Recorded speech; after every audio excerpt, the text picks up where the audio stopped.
It's the quiet in the middle of a thought. It's the way the color turns to gray.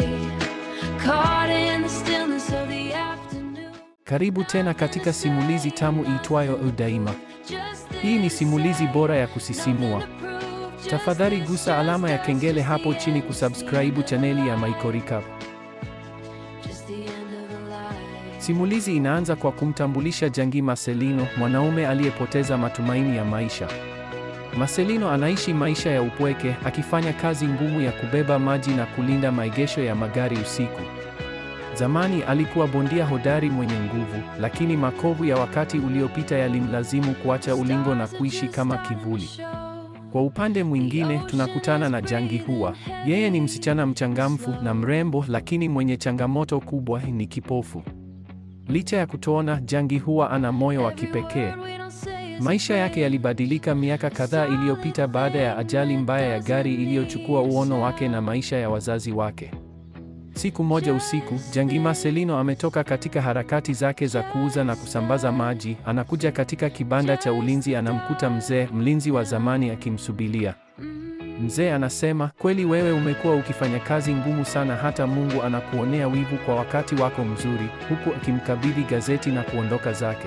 Jangi Marcelino anaingia ndani ya kibanda cha ulinzi, amekaa akitazama pambano la ndondi kwenye runinga. Ghafla Jangi Hua anaingia ndani ya kibanda cha ulinzi. Anadhani bado kuna yule mzee aliyekuwa mlinzi wa zamani ambaye walikuwa wakitazama naye tamthilia. Ameshika fimbo nyeupe. Leo amekosea muda. Anafikiri bado zamu ya mzee wa zamani wa maegesho. Jangi Hua anasema, Anjusi, umechelewa sana leo. Anacheka huku akimpata Jangi Marcelino matunda na kupanga zawadi zingine mezani. Jangi Hua anasema, nimekuletea chakula cha soju. Kinasaidia kuondoa baridi. Hapo ndipo mtego wa hadithi yetu unapoanza. Marcelino anasema, samahani bibie, kwani wewe ni nani? Sauti hii inamfanya Jangi Hua kutambua kuwa mzee wa zama hayupo, hivyo anaamua kuondoka. Lakini nje kuna mvua inanyesha. Marcelino anamfuata Jangi Hua akisema, tafadhali bibie, hali ya hewa bado haiko sawa, mvua bado inanyesha, karibu kibandani ukae, utaondoa baadaye mvua ikipungua. Huu ndio unakuwa mwanzo wa urafiki na ukaribu wao. Baada ya siku kadhaa kupita, urafiki wao unaanza kuchanua.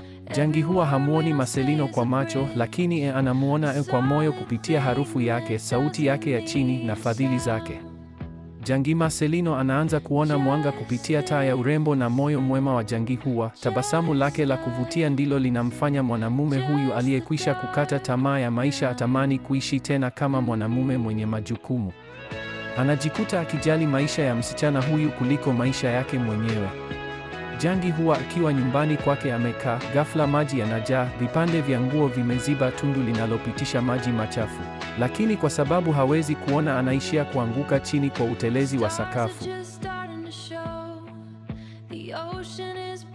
Siku ya leo Jangi Hua akiwa ametoka katika kibanda cha ulinzi, ghafla linakuja gari likitokea nyuma yake. Honi kali ya gari inamfanya Jangi Hua kupata ajali. Kifurushi chake chenye chupa za vinywaji kinaanguka chini. Chupa zinasambaa na kupasuka vipande vipande. Mguu wa Jangi Hua unateguka baada ya kuanguka chini. Marcelino anatoka kibandani kwa kasi kumtazama binti kipofu. Marcelino anamsaidia, lakini Jangi Hua hawezi tena, mguu wake unauma. Hata hivyo, Marcelino anaomba kumumbeba mgongoni ili kumpeleka nyumbani kwake. Jangi Hua anasema sawa, lakini tafadhali usije kujilaumu baadaye, huku akitabasamu. Jangi Hua anahisi raha kubebwa mgongoni. Baada ya kufika mtaani kwa Jangi Hua, anasema, tazama upande wa kulia kuna maua yamechorwa kwenye ngazi ndefu. Samahani, nahisi hautaweza kupanda hapo. Jangi Marcelino anasema, hapana bibie, usijari, nitakufikisha nyumbani kwako. Hatimaye wamefika nyumbani. Jangi Hua anamwambia Marcelino kuwa, tafadhali naomba msaada wako wa mwisho, maji yametwama ndani, nisaidie kuangalia ili maji yakauke. Wakati Marcelino akitaka kuondoka, Jangi Hua anamuuliza, anasema, samahani Anjusi, vipi, unapenda kusikiliza muziki? Marcelino anasema, ndio, lakini kwenye redio. Jangi Hua anasema, tafadhali chukua tiketi hii, utakwenda na rafiki yako katika show ya muziki. Lakini Marcelino anasema, mimi sijuagi kumbi za muziki, pia sina mtu wa kwenda naye. Jangi Hua anasema basi utakwenda na mimi. Siku hii inakuwa ni siku ya furaha, kwani binti huyu anahisi ndani yake kitu cha tofauti anapokuwa karibu na Jangi Marcelino. Siku imewadia. Jangi Hua pamoja na kwamba haoni, lakini anatamani kupendeza ili kumvutia Marcelino. Anaingia saloni kutengeneza nywele zake na kuzidi kuonekana mrembo. Jangi Hua haishi hapo tu, hata mavazi anajaribu aina tofauti tofauti ili kupata moja ya kutoka nayo, huku akijipulizia perfume yenye marashi safi mithili ya mtoto wa kitanga. Furaha inaonekana usoni mwake. Unadhani Jangi Hua anafikiria nini kuhusu Marcelino? Hakika siku ya leo Jangi Hua anaonekana tofauti. Hata Marcelino anatabasamu baada ya kumwona.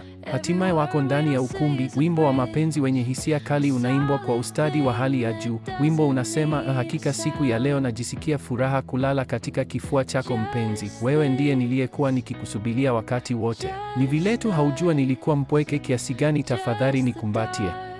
Jangi Hua anafurahia maneno ya wimbo huu. Ni kama anajaribu kufikisha ujumbe kwa mtu anayempenda kupitia wimbo. Wanasema hakuna safari inayokosa milima na mabonde. Baada ya kutoka katika ukumbi wa muziki, wanapitia mgahawani wakipata chakula. Jangi Hua anatamani kujua maisha na historia ya Marcelino, kitu ambacho ni kawaida kwa mwanamke au msichana yeyote akishampe mvulana. Jangi Hua anamuuliza Marcelino kuwa, wewe huwa unafanya kazi gani? Marcelino anasema nasambaza maji.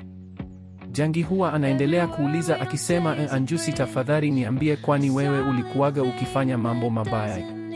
Swali hili linakuwa gumu na lenye kugusa hisia. Marcelino anajibu kwa ghadhabu akisema, tafadhali, hii siyo biashara yako, haikuhusu. Maneno haya yanaanza taratibu kuvunja moyo wa Jangi Hua, lakini hata hivyo anamwambia Marcelino kuwa, Anjusi, naomba kuwa mkweli kwangu. Vipi, kwani hauhitaji kujua jinsi vile ninavyohisi moyoni mwangu kuhusu wewe? Jangi Marcelino anaendelea kujibu kwa hasira akisema, sihitaji kujua kitu chochote unachohisi, hata hivyo sijari kabisa. Maneno haya yanamfanya Jangi Hua kukata tamaa. Asema, samahani, sikujua kama hautapenda maswali yangu. Naomba unisamehe kwa sababu nimeifanya siku yako kuwa mbaya. Baada ya maneno haya Jangi Hua anaamua kuondoka zake akiwa mwenye huzuni, lakini Marcelino anamfuata kwa nyuma huku akijutia majibu na maneno yake makali. Jangi Hua amefika nyumbani kwake, lakini anahisi mtu akimfuatilia nyuma. Ghafla anasimama mlangoni. Sauti ya Marcelino inasikika akisema, samahani sana bibie, sikumaanisha kuwa sihitaji kukueleza chochote kuhusu maisha yangu ya nyuma. Ni kwa sababu huko zamani nilikuwa kijana mbaya, hivyo ninaona aibu kukueleza. Jangi Hua anaamua kuingia zake ndani. Mpenzi msikilizaji, pamoja na upofu wa Jangi Hua, lakini anapambana kutafuta kazi ili aweze kuendesha maisha yake. Hapa tunamuona katika kitengo cha kupokea simu za wateja. Jangi Hua yupo katika majaribio ya awali, lakini anakabiliwa na changamoto kutoka kwa bosi wake, anamtaka kimapenzi. Bosi anatumia umasikini na upofu kama udhaifu wa Jangi Hua, akimlazimisha kupewa rushwa ya ngono ili kupata kazi. Baada ya ugomvi uliotokea siku ya jana, Jangi Hua akiwa ametoka kazini, anapita katika kibanda cha ulinzi lakini haingii ndani. Jangi Marcelino anaishia kumwona tu akiishia zake. Jangi Hua amefika nyumbani kwake. Wakati akifungua mlango, ghafla anasikia mchakacho. Anageuka kwa wasiwasi huku akiuliza kama kuna mtu. Anasema, wewe ni nani? Ghafla inasikika sauti ya bosi wake, anaongea huku akilazimisha kuingia ndani akiwa amelewa, mkononi ameshikilia chupa ya pombe. Jangi Hua anasema, tafadhali kiongozi, ondoka, mke wako hajui kama upo huku. Lakini bosi wake anasema, tazama jinsi ulivyo msichana mjinga, hata zawadi niliyokupatia haukuifungua. Bosi anachana kifungashio, anachomoa kidani na kumsogelea Jangi Hua ili kumvisha shingoni. Lakini Jangi Hua ana hofu kubwa, anajikuta amemsukuma bosi wake ambaye kwa bahati mbaya anagonga kichwa chake kwenye meza na kupasuka usoni. Anagundua kuwa damu zinamtoka. Hasira zinampanda, anaanza kumwadhibu Jangi Hua huku akisema, ninaweza kununua wanawake wazuri kwa sababu ya pesa zangu. Ni lazima ujue jinsi ninavyohisi kuhusu wewe, au unataka mpaka nikubake? Maskini ya Mungu, Jangi Hua hana anachoweza kufanya zaidi ya kulia na kuomba msaada. Wakati bosi wake akiendelea kumnyanyasa na kumpiga, ghafla mlango unafunguliwa, anaingia Jangi Marcelino. Hapa ni sawa na kusema ukitaka kujua kama mbwa ni mkali mshike mkiani. Hapa ndipo tunaona ukatili wa Jangi Marcelino kwa mwanamume tajiri huyu. Bila kuuliza, Marcelino anaanza kutoa kipigo kizito kama anavunja kokoto. Anamkaba shingo huku akiivuta tai yake shingoni. Jangi Marcelino anamwambia kuwa nitazame usoni, mimi sio mtu wa mchezo, nitakufanya vibaya, ikumbuke sura hii. Siku nikikuona tena ukimsumbua msichana huyu, amini kwamba nitakufanya vibaya. Baada ya patashika nguo kuchanika, Jangi huwa anaanza kumlaumu Marcelino akisema, kwa nini umepiga? Hauoni kama atanifukuza kazi? Marcelino anasema, bibie bado tu, unafikiria kufanya kazi kwake? Jangi huwa anasema, nahitaji kuishi, hivyo ni lazima nifanye kazi ili nipate mahitaji. Marcelino anasema, tafadhali na kuomba achana na hiyo kazi, mimi nitakusaidia. Jangi huwa anasema, unajiona nani wewe? Ni vile haujui tu, ila unavyoendelea kubakia hapa na hisi unanichefua. Tafadhali ondoka, sihitaji kukusikia tena. Ni siku nyingine tena, Jangi huwa anahisi utulivu baada ya hasira kuisha. Anaamua kumfata Marcelino, anamwambia kuwa hasira zangu zimekwisha sasa, nahisi niko sawa, nimekuja kuuliza. Jana ulisema utanisaidia, na kama ni kweli, vipi wikendi hii utanipeleka matembezini? Kwa sababu bado sihisi furaha, vipi utafanya hivyo? Marcelino anasema ndio, nitafanya hivyo, nitatoka na wewe. Jangi huwa anatabasamu baada ya kusikia hivyo. Siku imewadia. Jangi Marcelino anakuja na zawadi ya kitoto cha mbwa. Anampatia Jangi huwa akisema, tafadhali bibie, chukua mbwa huyu, atakupatia kampani, hautakuwa mpweke tena. Jangi huwa anafurahia huku akiuliza, vipi kuhusu jina lake, atakuwa akiitwa nani? Marcelino anasema, vipi kuhusu Tinga, yaani sikio? Jangi huwa anaanza kumuita mbwa wake Jiani la Tinga. Wawili hawa, safari ya matembezi inawachukua mpaka mtoni. Baada ya kufika mtoni, Jangi huwa anamwambia Marcelino kuwa tafadhali niokotee jiwe dogo unipatie. Marcelino anafanya hivyo, lakini Jangi huwa analishika jiwe akisema, Anjusi, ukweli ni kwamba jiwe hili nitalishika na kulitunza daima, kwa sababu usipokuwepo nitakuwa nikihisi uwepo wako kupitia jiwe hili, huku akiunganisha mkono wake na mkono wa Marcelino. Hapa ndipo mapenzi mapya yanapozaliwa. Baada ya kurudi nyumbani, sasa Marcelino amepata sababu ya kutafuta pesa. Anaamua kurudi kwa mwalimu wake wa ndondi baada ya kupotea kwa muda wa miaka kadhaa. Jangi Marcelino anataka kurudi ulingoni kupigana ili kupata pesa za kuendesha maisha yake na ya mpenzi wake Jangi huwa. Baada ya kurudi ulingoni kupigana, Marcelino anaanza kupata pesa na kumnunulia Jangi huwa zawadi mbalimbali. Furaha iliyopotea inaanza kurudi. Jangi huwa anafurahia maisha akiwa na Marcelino. Jangi Marcelino anaamua kufanya ukarabati katika nyumba ya Jangi huwa, akiondoa madirisha ya zamani na kuweka yanayopitisha mwanga wa jua. Jangi huwa anafurahia kitendo hicho.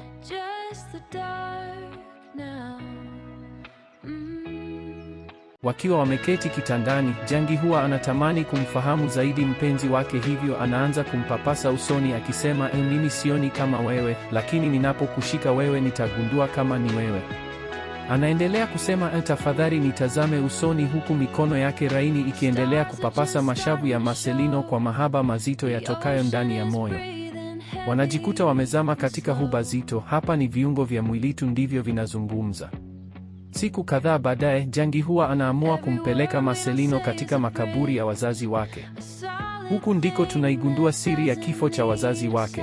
Jangi huwa anamwambia Marcelino kuwa hapa ndipo walipolala wazazi wangu. Jangi huwa anasema, baba kipenzi, siku zote ulikuwa ukiniambia kuwa unatamani kumwona mwanamume ninayempenda. Sasa leo nimemleta hapa nami umefurahi, si ndio baba? Jangi huwa anamwambia Marcelino kuwa wazazi wangu siku waliopoteza maisha ndiyo siku niliyopata ulemavu huu wa macho. Mpenzi msikilizaji, wakati Jangi huwa akiendelea kusimulia tukio la ajali mbaya, Jangi Marcelino anaanza kukumbuka kuwa ajali hiyo iliyomsababishia Jangi huwa upofu ilitokea wakati yeye alipokuwa akifanya uhalifu wa kumwadhibu mdaiwa wake juu kwenye jengo refu. Mtu huyo baada ya kuona mateso yamezidi, aliamua kujimwagia mafuta na kuwasha moto ili afe, kisha akajitupa chini kutoka juu ya jengo refu. Kelele za tukio lile ndizo zilizomfanya baba yake Jangi huwa apoteze umakini barabarani na kugongana na gari kubwa. Marcelino anagundua kuwa yeye ndiye chanzo cha giza la mwanamke anayempenda. Swala hili linaanza kumtesa moyoni, lakini anaamua kulifanya siri ili asimpoteze.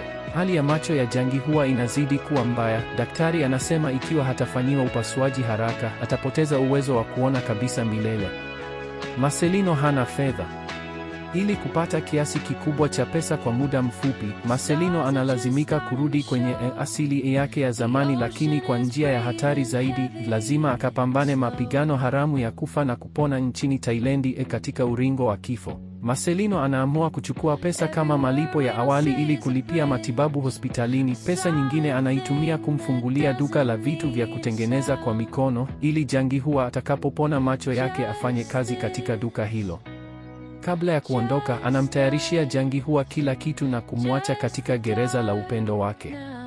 Marcelino anapoingia ulingoni nchini Thailand, anapishana na miili ya mabondia marehemu. Hali ya kutisha inatawala.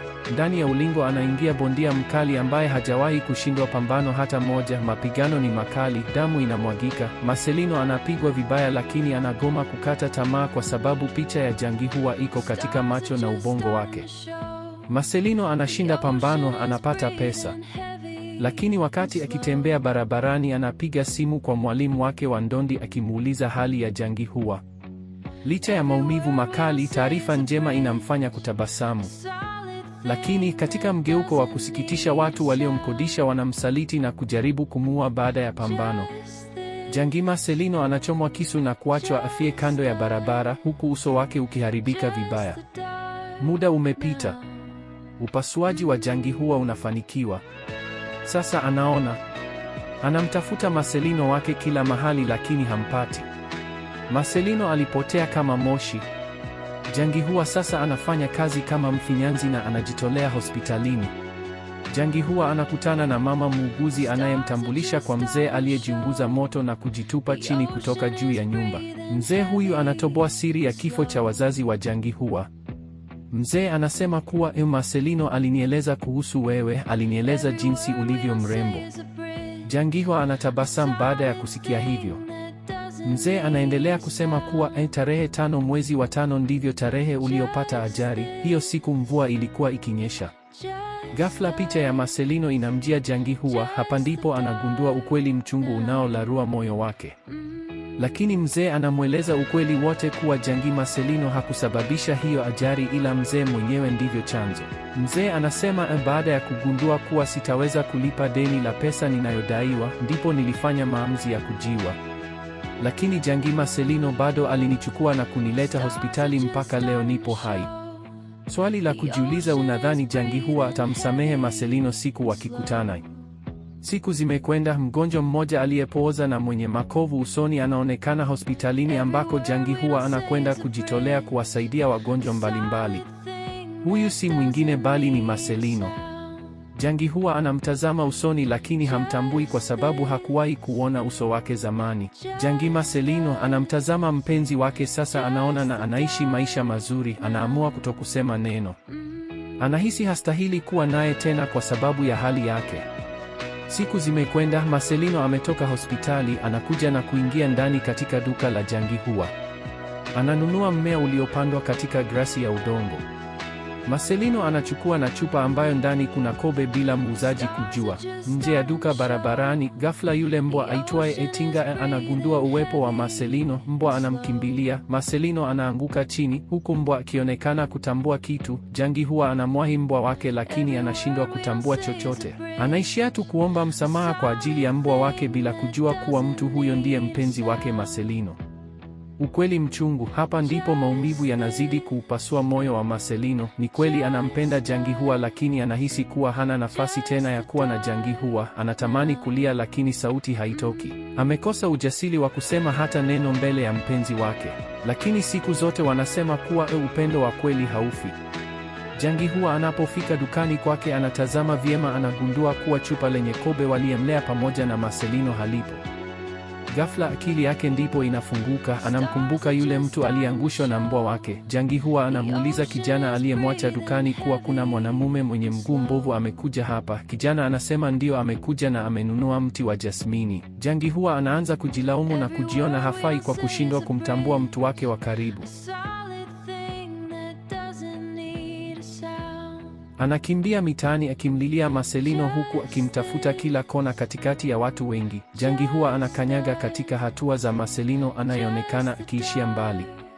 Jangi huwa anajiona mtu wa hovyo kwa sababu ameshindwa kumtambua mtu aliyejitolea maisha yake ili yeye apone. Hapa tunashuhudia maumivu makali na kilio kisicho na mipaka. Hata hivyo, katika sehemu ya mwisho yenye hisia kali, tunamuona Jangi huwa hakati tamaa, anasumbuka na kupita kila kona akimtafuta mpenzi wake Marcelino. Wakati anakaribia kukata tamaa, anamkumbuka sehemu pekee walipokuwa wakipendelea kutembelea ni katika mto Souli. Jangi huwa anafunga safari kuelekea huko. Anapokaribia, anamuona Marcelino kwa mbali akiwa mwenye kujikatia tamaa, amesimama pembeni ya mto. Hana tumaini tena la kuwa pamoja na Jangi huwa. Safari hii Jangi huwa anamuona mpenzi wake kwa macho sasa, lakini jambo la muhimu zaidi, anamtambua kwa moyo. Jangi huwa anamfuata Marcelino. Ghafla sauti ya Jangi huwa inasikika akisema, Anjusi, kweli wewe nilikuambia kuwa nataka nitakapoanza kuona nione tu sura yako. Sasa kwa nini umenifanyia hivi? Kwa nini umenifanya naishia tu kuiona tu sura yangu? Marcelino yupo kimya, hawezi hata kuongea, anaumia ndani ya moyo wake. Jangi huwa akitokwa na machozi anasema, samahani sana Anjusi, umeumia kwa sababu yangu. Katika wakati ambao Marcelino hamini na hategemei, Jangi huwa anamkumbatia huku akisema, Anjusi, ukweli nimekukumbuka sana, moyo wangu unaumia ukiwa mbali na mie. Kwa furaha wote wanakumbatiana, ishara ya maisha mapya. Simulizi hii itabaki kuwa kumbukumbu kwamba upendo wa kweli hauishii kwenye kile tunachokiona kwa macho, bali ni dhabihu tunazofanya kwa ajili ya wengine. Marcelino alipoteza uwezo wake wa kupigana ili Jangi huwa apate uwezo wa kuona, na hatimaye ulimwengu utawapa nafasi ya kuanza upya, ambapo giza la zamani litafutwa na mwanga wa upendo wao wa milele. Nami na kuomba kwa moyo mweupe usisahau kusubscribe, kulike na kushare chaneli hii ili uwe wa kwanza kuendelea kupata habari na simulizi mbalimbali kali za kusisimua hapa ndani ya Michael Recap.